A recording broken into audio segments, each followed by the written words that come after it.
Richard leaned back in his leather chair, folding his hands. "You're bold, I'll give you that, but don't mistake my patience for tolerance." His tone was calm, but beneath it rumbled the kind of authority that had built empires and crushed rivals. He glanced at Lucas, who sat silently, eyes fixed on Diana. "He doesn't need false hope. What you did last night, it was reckless. My son is not a project for charity." Diana felt her chest tighten, but she steadied her voice. "I didn't see him as a project, Mr. Montgomery. I saw a boy who wanted to move, who wanted to feel alive. For once, people didn't see his chair, they saw him." Richard's jaw tightened. Enough. He reached for a folder on his desk and slid it toward her.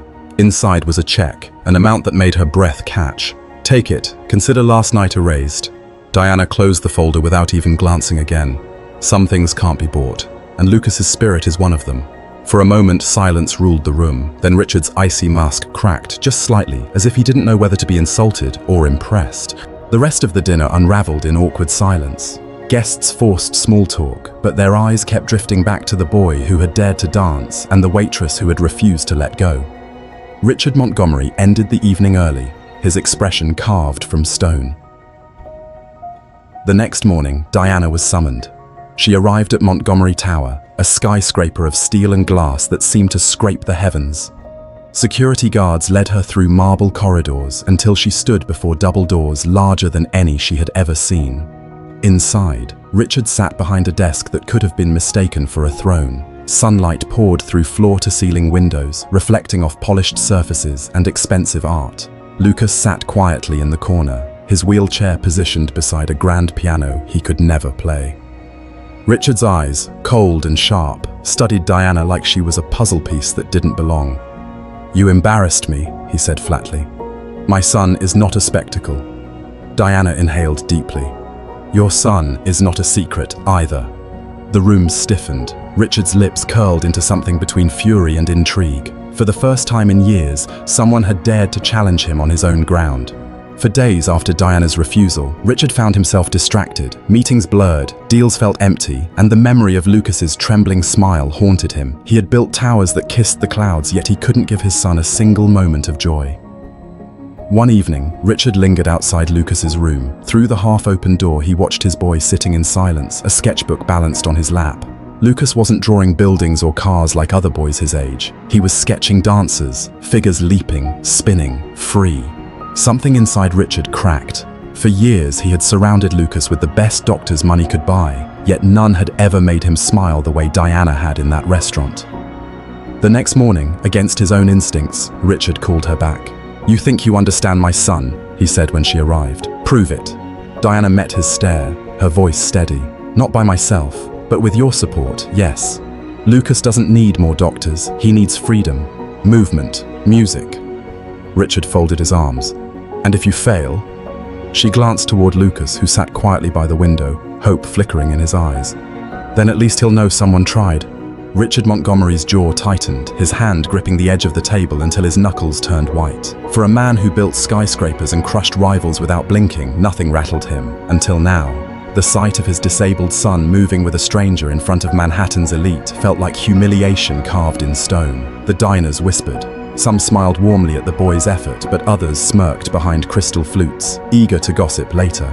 Richard's reputation was built on control, and in that moment, control was slipping. "Enough," he growled, his voice low but sharp. Diana froze, still holding Lucas's hand. The boy's face glowed with a joy no one in the room had ever seen before, not even his father. Richard stood, his towering figure casting a shadow over them both. "Step away from him," he ordered. Diana met his glare. For a heartbeat, she considered obeying, but then Lucas's trembling fingers tightened around hers, pleading silently. She swallowed hard and shook her head. The entire restaurant seemed to hold its breath. Richard Montgomery, billionaire and untouchable, had just been defied by a waitress. News of Lucas's transformation did not stay hidden for long. One evening, a guest at the estate recorded a short clip, Lucas twirling the silk scarf, his arms alive with rhythm. Within hours, the video spread across social media, igniting conversations that reached far beyond Manhattan's elite. "Billionaire's son dances against the odds," one headline read. Another declared, "From wheelchair to wonder, Lucas Montgomery inspires millions." Reporters camped outside Montgomery Tower, their microphones raised like weapons of curiosity. Richard, once obsessed with controlling his family's image, now faced a storm of attention he hadn't invited. But instead of shame, something else stirred inside him. Pride. Lucas beamed at the sight of himself on the screen. "They see me, Dad," he whispered. "Not the chair. Me." Yet not all reactions were kind. Some critics dismissed it as a publicity stunt. Others mocked Diana, calling her an opportunist. Richard clenched his fists at the headlines, realizing the world was as cruel as it was captivated. But when he looked at his son, smiling, shining, free, Richard knew one truth. For the first time in his life, his empire meant nothing compared to this fragile, beautiful dance. The silence that fell over Kingsley's, Manhattan's most exclusive restaurant, was thick enough to feel. Crystal glasses froze midway, forks hung in the air, and whispers died in people's throats. All eyes had turned to the small space between the tables, where a trembling 10-year-old boy sat in his wheelchair. Lucas Montgomery, son of billionaire real estate tycoon Richard Montgomery, had never been seen beyond his father's shadow. His legs, stiff and unresponsive since birth, were usually hidden behind polished mahogany doors and private nurses. Tonight, though, something unusual had happened. A waitress named Diana, young, graceful, and with skin the color of deep bronze, had bent down beside him. She whispered something only Lucas could hear. Then, softly, she reached for his hand. To the astonishment of the entire dining room, Lucas let her guide him forward. His frail arms lifted slightly, then fell in rhythm with hers, like a bird testing its wings for the first time. Gasps escaped the crowd. Some scoffed, others blinked in disbelief. And Richard Montgomery, who had never tolerated anything unscripted, stared in stunned silence. His son wasn't just sitting anymore, he was dancing.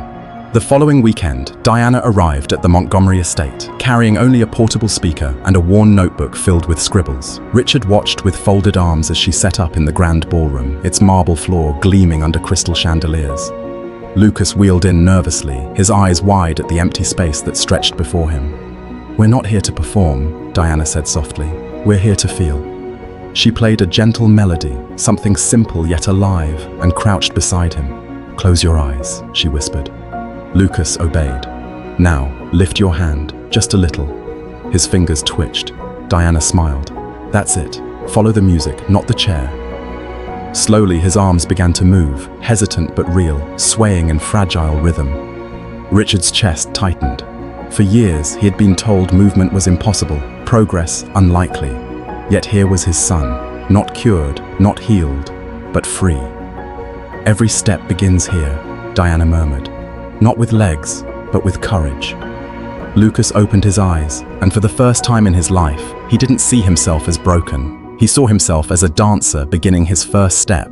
Day by day, the ballroom transformed into a sanctuary. The marble floors no longer echoed with silence, but with laughter, music, and the soft rustle of movement. Diana guided Lucas through exercises that seemed small to outsiders. A lifted hand, a tilted shoulder, the faint rhythm of a clap. But to him, each one was a triumph.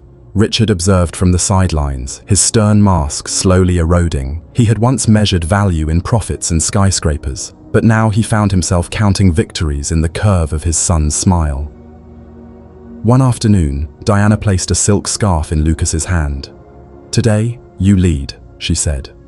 His eyes widened, fear mingling with excitement. Music filled the air, and Lucas raised the scarf shakily, letting it flutter as his arm carved gentle arcs. The room hushed. For the first time, Lucas wasn't following. He was creating. Richard's throat tightened. The boy who had lived in shadows was now basking in light, guiding the rhythm himself. When the song ended, Lucas's voice broke the silence. "Did you see me, Dad?" Richard swallowed hard, his voice rough. "I did, son, and you were extraordinary." The grand opening of the Montgomery Rehabilitation Center drew a crowd larger than any Richard had ever seen. Families, reporters, and children in wheelchairs filled the gleaming hall, its walls adorned with murals of wings and dancers in motion. At the center stood Lucas, dressed in a crisp white shirt, his silk scarf draped proudly across his shoulders. Diana knelt beside him, whispering, "Today, you don't follow, you lead." The music began, soft and uplifting. Lucas lifted his arm, the scarf unfurling like a banner of courage. His wheelchair turned slowly, every movement guided not by weakness but by intention. Children around him joined in, some standing, others seated, yet all moving to the same rhythm. The audience rose to their feet. Applause thundered, not out of pity but in awe. Richard, watching from the front row, felt tears burn his eyes. His son was no longer hidden in shadows. He was the light guiding others. As the song ended, Lucas raised his voice, steady and clear. "If I can dance, so can you." In that moment, the boy once silenced by circumstance became a symbol of freedom, and Richard knew his true empire had finally been built.